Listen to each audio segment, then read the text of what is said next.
Our next talk is from Ben. He's a development lead from Timely.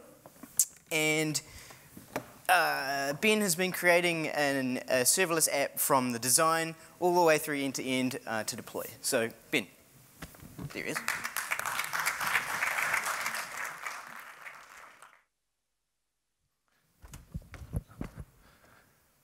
Cool. Wow. Got my slides up. Hello, everyone.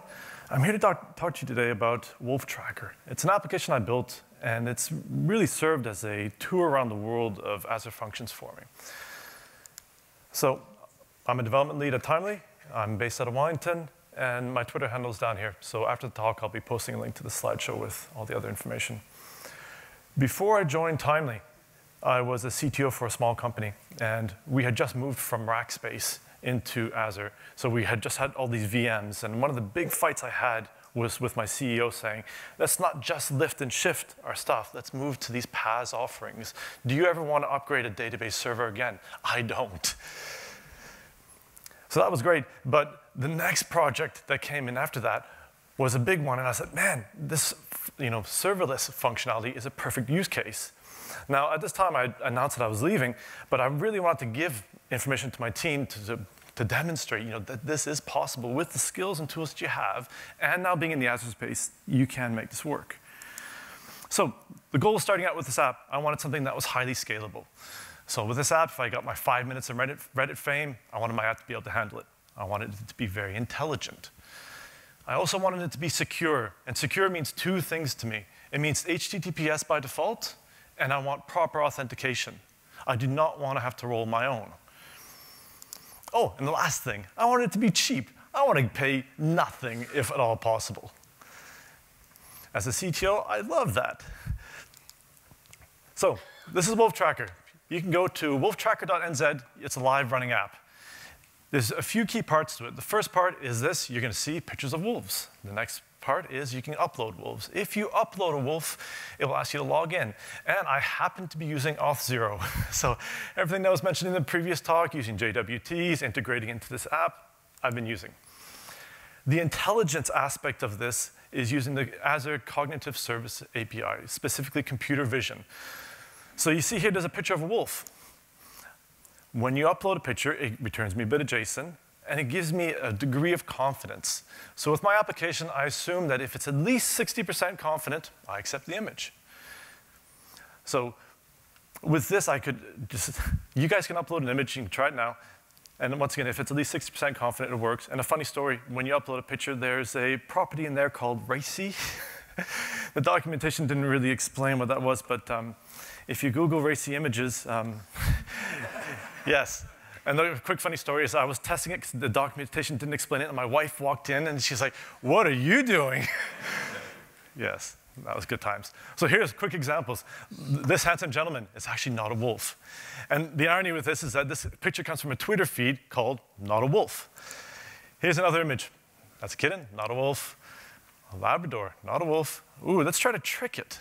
A husky, stop, not a wolf. And here we go, finally, this image is a wolf. And you can see it not only tells me that's a wolf, but it actually gave me a bit of context saying it's a dog standing in the snow. So quite a lot of fun using this. Now, there's a lot to this application. This is a full end-to-end app. I worried about every little bit, not just like a little hello world aspect of it. I was worried about it, like if this was a production system, what are all the components I need to worry about? And this is all documented in a multi-part blog series, which you can go to. In the last slide on my slideshow, I have links to all this information if you want to check it out in more detail. So let's dive in. The API. The first is a get endpoint. Get wolves, pretty obvious. And I'm hitting table storage. And Azure Table Storage is a NoSQL store. It's very fast and extremely cheap. So, hey, that ticks a lot of my boxes. That's great. The next one is a post method. And this is for uploading the image. And just quickly, the way it basically works is you send your information to me, including the JWT that I got from Auth0. I go off to Auth0 saying, hey, are you good? If yes, then I pass you through the Vision API. If I think it's a wolf, then I store that image in blob storage. If not, I discard it. And here's the last part. I actually have yet another function. This one's a triggered function based off a queue. once again, I'm trying to be cheap. I want to use this computer vision API, but if I keep throttling it a lot, they're likely going to throttle me. So what I did is I put this behind a queue so that if I happen to get a lot of requests coming in, it's going to slowly attack it one by one. And whether it takes 30 seconds or a minute, I didn't really care. But essentially, once it's done, then it will upload a resized image. And the reason it's going through the computer vision API again is that it's intelligently resizing the image based on the focal point of the image. So in that wolf of the snow, the wolf is in the left-hand side. It's going to crop just the left-hand side. So my application is a Node app. It's all written using Vue.js. If you're not familiar with Vue, it's very similar to React. It's one of my favorite frameworks out there. It's a great jQuery replacement. But effectively, yeah, I wrote it all in as a pure single-page application. Now, there was a reason for that, is that I wanted all the hosting to be in blob storage. I didn't want to have to pay to build a server-side rendered app with all the hosting behind it. This is Auth0 in action. So when you go to log into my application, it's going to ask if you want to log in with one of your 3 providers. And the beauty of this for me is that I could outsource all that complexity and the responsibility to Auth0. I just send the request, it eventually comes back to me, yay, nay, I'm done. So Azure Functions has the ability to offer you a proxy functionality. And the simplest way to use a proxy is just you create a bunch of endpoints, and these endpoints go talk to whatever disparate API layer you have.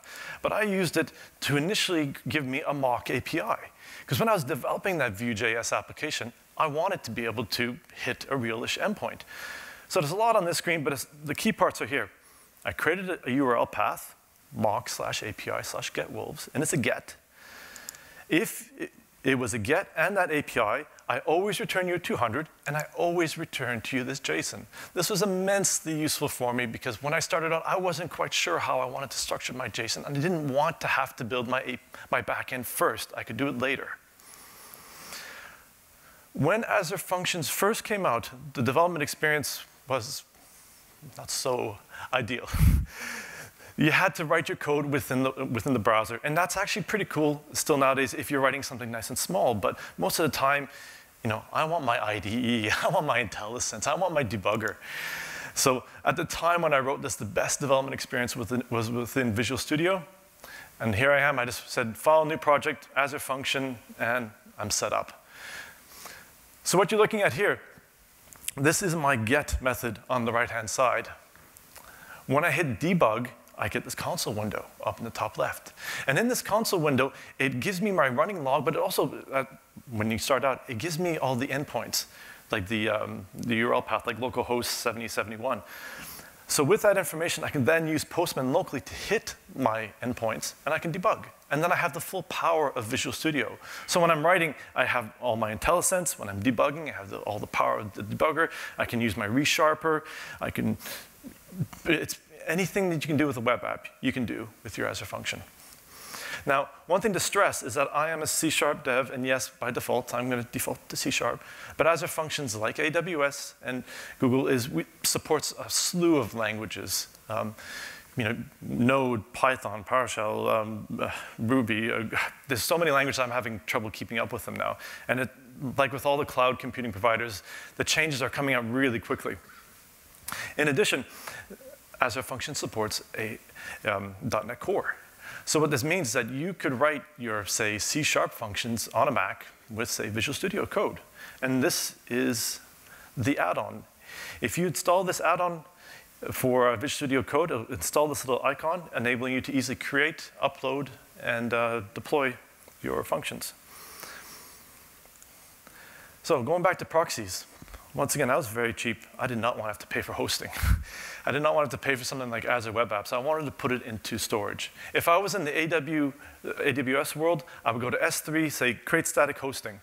And that's great, but Azure at the time didn't do this. So I sort of got around this by putting all my content still in blob storage, but then I used the proxies yet again to effectively to decide how I wanted to route my traffic. So if you go to WolfTracker.nz, I said that's my routing template, just /, but then go to my index.html file. I'm creating a routing rule.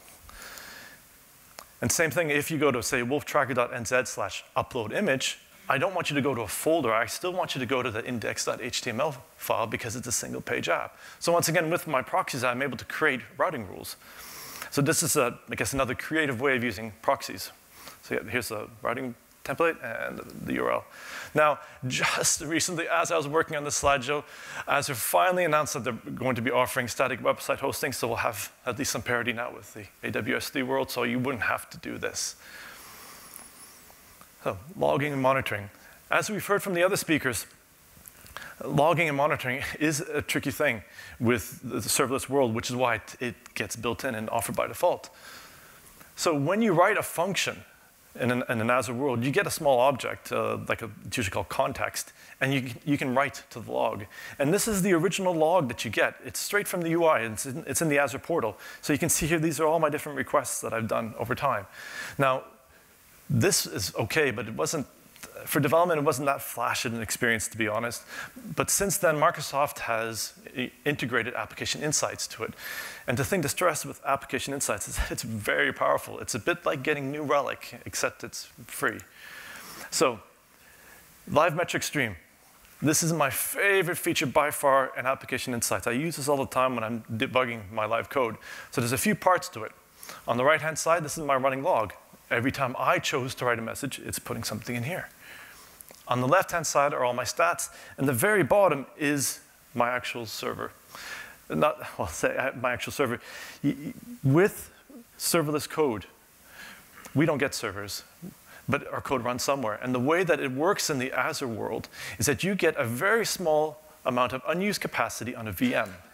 So by way of analogy, it's like saying, I want to make pies, but I know the baker down the street can give me a tiny portion of his oven because he's not using it. If he needs all his oven all the time, fine, then I'm out. I'll go somewhere else. But if I want to make more pies, I don't get more of his oven. I get other little slices somewhere else.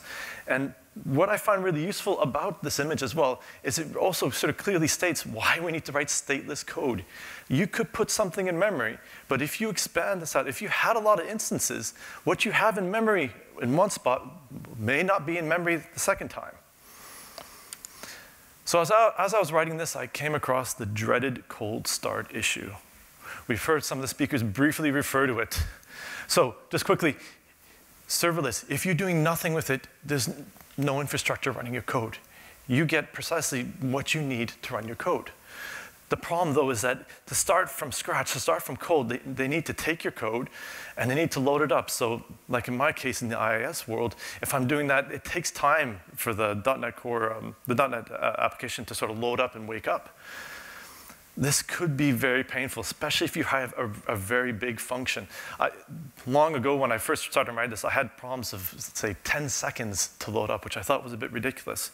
And in the case of my application, I wanted you to be able to go to my website and wait milliseconds, not seconds. So I got around this by using application insights, monitoring, and say, hey, ping my site every 5 minutes. And that just ensured that I kept a little running instance on all the time. So it's a bit of a hack, but it works. And keep in mind that functions, they're always very cheap. AWS and Azure, 1 million free executions. So what, running every 5 minutes is like 20,000 executions a month? It's easily within my limits. So this is a video of me hitting my site with a load tester. So you notice at the bottom, there was 1 instance, and boom, we suddenly have 5. This is Azure Functions ramping up. If I suddenly went from 10 to, say, 20, 30,000, you'd see even more of these instances ramping up. I was originally going to ask you to all go on and have a look and try to hammer my site, but I was worried the demo gods would not smile on me, so boom. So this is great. We have a working app, but we need to get it into production. So let's talk about the CI/CD pipeline. In Visual Studio, you can go right-click Publish. An Azure function is just another web app, whether it's written in Node or C#. So the publishing experience, if you've done it through Visual Studio, it's the same thing. But there's a saying, friends don't let friends right-click Publish. So if you're using something like TeamCity, that's not a problem. You can deploy your Azure function just like it's any other web app. If you're using VSTS, it's even easier. Within Visual Studio, you can go right-click Configure, and it'll go off and create your CI. This is your build. This is something I created for my app, just using that option. And in this case, I said, always do a build whenever I commit to master. And here's the CD aspect.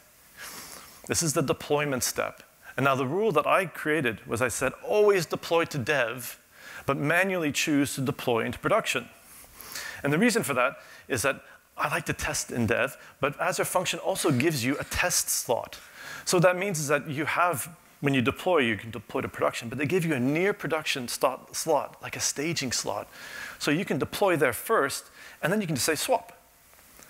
So it makes it really easy to go on production and very easy to undo that late night commit after drinks. Cool. So wrapping up, this was my build from last month. I'm actually rather annoyed. I'm actually paying more than I thought it would. The thing that's killing me is my front end, which going forward I won't need. And the reason that that front end component is so high is because I've been playing with load testers on my site. But the back end and the very bottom line item, that is my function that's actually doing all the work in the back end, and it's $0, and it's 11 cents for storing all the images. Cool. So information. I got my link, a link to the website, link to all my blog posts, and some other links to the Azure Function resources. I'll be posting this link to my slideshow on my Twitter feed in a minute if you want to come hit me up. And yeah, come feel free to talk to me afterwards. Thank you.